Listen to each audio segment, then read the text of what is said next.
Hello, everybody. How are you? And I'm going to talk to you about poop or poo. Poop is what the Americans say.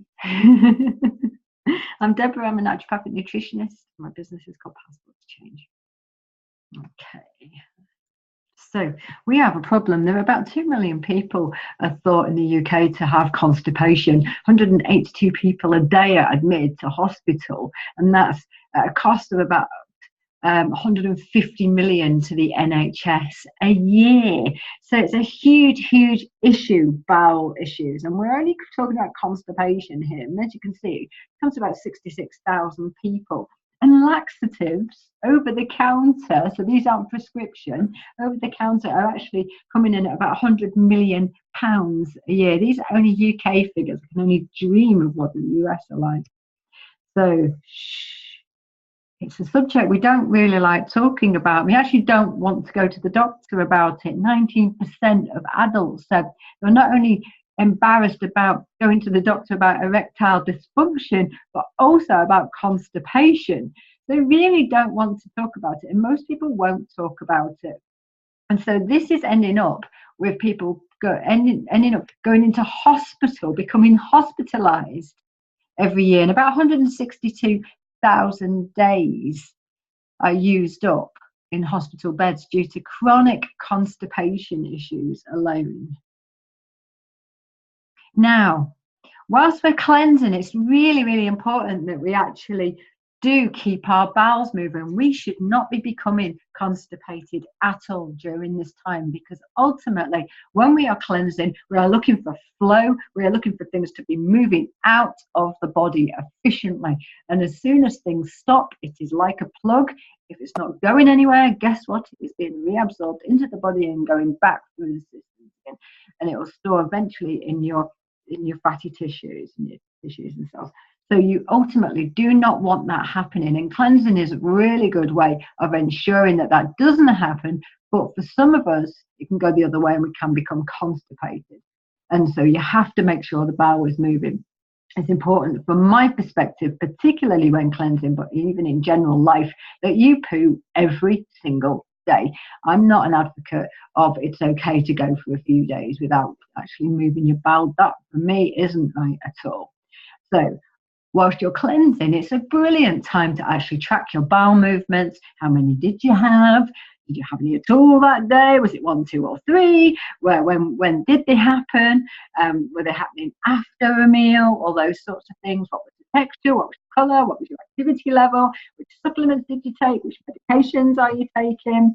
Are you having your period? What's your sleeping pattern like? What did you eat? What did you drink? Because we only learn about our bodies when we actually listen and watch and actually take notes, so that we can refer back and start to learn from the patterns that our bodies show us.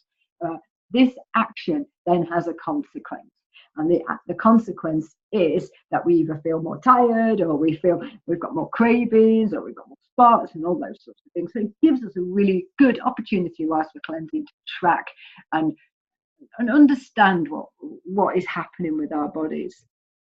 Now, here is the Bristol stool chart, a brilliant chart to actually print out, because ultimately what you're looking for is a type 4, like a sausage or a snake, smooth and soft. It shouldn't have any mucus in it. If it does, then there's clearly a little bit of inflammation going, or a lot of inflammation going on in the bowel. So you need to look at the amount of mucus. It shouldn't be separate hard lumps like little rabbit droppings at all. It shouldn't be watery and entirely liquid. You should be actually finding that you fall into a number 4, and these will change. It will change depending on diet, sleep, what is happening. Sometimes our periods will alter it, stress, all sorts of things will affect it.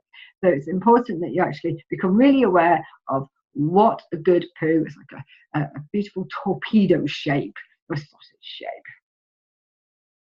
So the other thing to be aware of is that there's a colour chart there of what is normal. Normal is basically a light to medium colour, brown. Okay, now blood in your stools, or black tar-like stools, or very dark stools, you should be going to your doctor about. If they're yellowy, and this could tell you that there's a bacterial infection. You might know you have Gilbert syndrome, or the gallbladder is congested, and you should probably go and speak to your doctor if it's very yellowy as well. Okay, it should be easy to move. Okay, and if you're finding that squatting and you're having to push, then actually put your legs up on a stool. So put your feet up on a stool, so that you're actually moving your legs up when you're seated. And this should help with the actual action of moving the stool itself.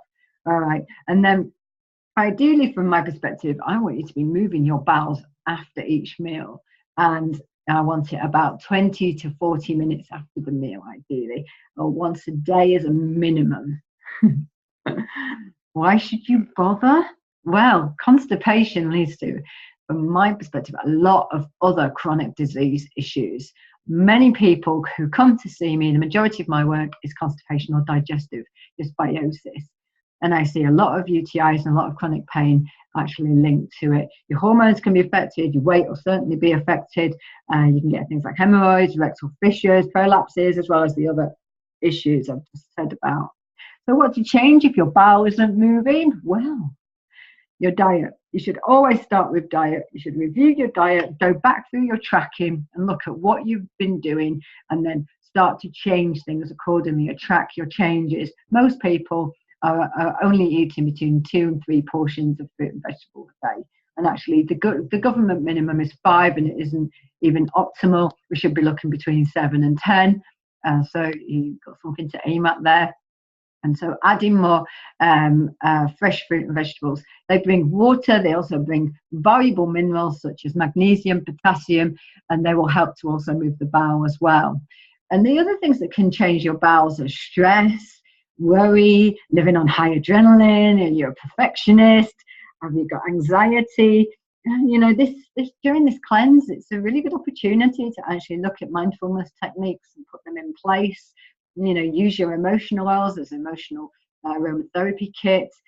Find out, your root cause. Sit and meditate and take time. We often don't give ourselves time anymore. We're always in a rush. We're always trying to pile more and more in our day. We try to achieve more in our day, and we achieve less across our year often. And actually, we need to actually really focus on ourselves during this time if you want to have optimal health. Sleep is another factor. We've relegated sleep to one of those things that almost doesn't seem important. And I wrote an article a few months back about the fact that trying to get teenagers to sleep is like trying to herd cats nowadays. So from my perspective, you have to have enough sleep. Be in bed by 10:30. It is a cleanse, remember. In bed by 10:30. We put all your devices away, and don't be reading them late at night. Stop flipping on Facebook just to find out how many likes you got and all that sort of thing.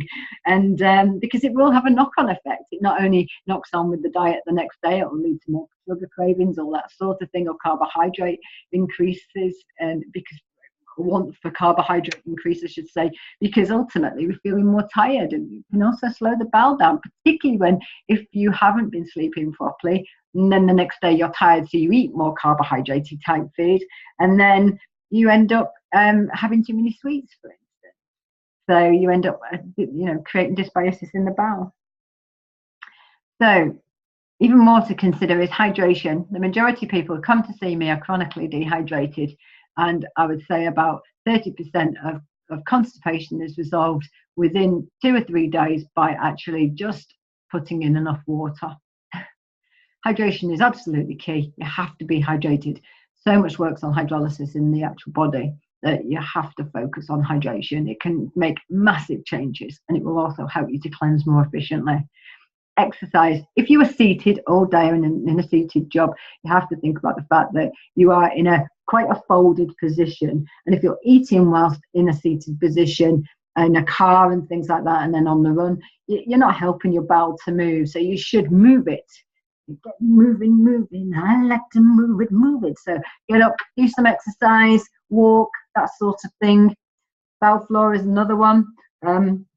You're on this cleanse, you'll be taking the PB assist, so that'll help to move that bowel if it's stuck and it also helps to keep it moving. And we do need the right bowel flora in place.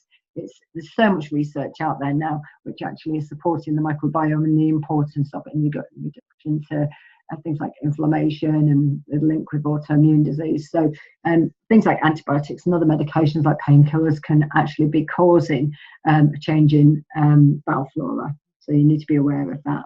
So your PB assist or help repopulation. And as I was saying, medications, you know, painkillers in particular, your antidepressants, your antacids can all have effects on the slowing down of the bowel and the alteration of the functioning of it. So, you know, you need to look at that in particular. Magnesium deficiency. So many people, we live a high adrenaline lifestyle and we're all magnesium deficient and the soils are magnesium deficient. So it's kind of becoming a chronic cycle. And that can actually then lead to an issue with the bowel. And so many people tell me they don't want to go to the toilet, that they'll hold on and hold on and hold on until they get home. Gosh, you have to, when your bowel has to be moved, you have to move it. You should move your bowel. Do not hold on, because what happens over a period of time is that the bowel will stop giving you that urgency to move its bowel. So you train it just to hold on and hold on for longer and longer periods. Okay, and I understand there are some jobs where you will end up having to, if you stood around and things like this, you're not able to go to the toilet easily, then that's kind of an unfortunate knock-on of your job or your career. But ultimately, if you have got the opportunity to go to the toilet and your body is requesting that, you should do. And then thyroid functioning could be another factor that you might have to look into. But ultimately, by tracking what is happening during this 30 days, you'll be able to start to track other factors that might be happening. And therefore, thyroid functioning may come up as something you want to look at. Okay, well, I hope you've enjoyed that quick whiz through why we shouldn't be constipated and why we need our bowels to move every single day. I wish you great bowel movements.